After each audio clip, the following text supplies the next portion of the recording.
Andrea Gagliarducci, Vatican analyst for Catholic News Agency, joins us from Rome.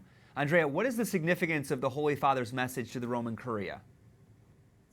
Well, the Pope has a message, a Christmas message to the Curia every year. So it's very significant because Pope Francis always used this message to deliver some message, obviously, to the Curia for what he wants to do. First year was about the melodies of the Curia. Second year was about the remedies to the melodies to the Curia.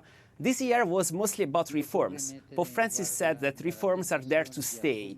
He warned from rigidity. He said that one must not be rigid.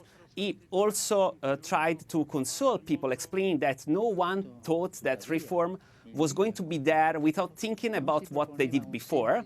But it was quite significant because it previews that this is a year that will have a lot of changes for the Holy See, and in terms of reforms, especially for dicastery for evangelization, that will be renewed, and for the dicastery for the Congregation of the Faith, that will be renewed as well, as Pope Francis mentioned. And I know Pope Francis also announced another big change at the Vatican. What was that? Well, Pope Francis announced that the Dean of Cardinals will be a 5-term mandate and not a forever mandate as it was before. Cardinal Sodano, that has been the Dean of Cardinals, resigned after 13 years. And so now the cardinals will have to elect a new dean. What does the dean do? It's kind of particular. The dean is the first among equals of the cardinals, is elected among the cardinals' bishops. Cardinals have ranks.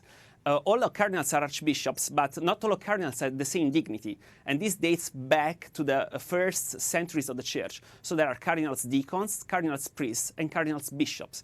And just the cardinals bishops, that are just a few, Pope Francis expanded them, but mostly they're the cardinals that are linked to diocese suburbicarian to the Diocese of Rome. They will elect a new dean.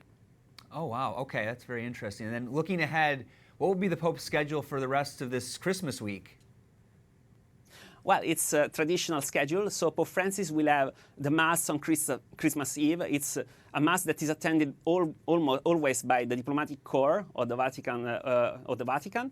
And it's even a Mass during which the Vatican unveils the nativity scene within St. Peter's Basilica. There is one in St. Peter's Square, and there is another one within St. Peter's Basilica.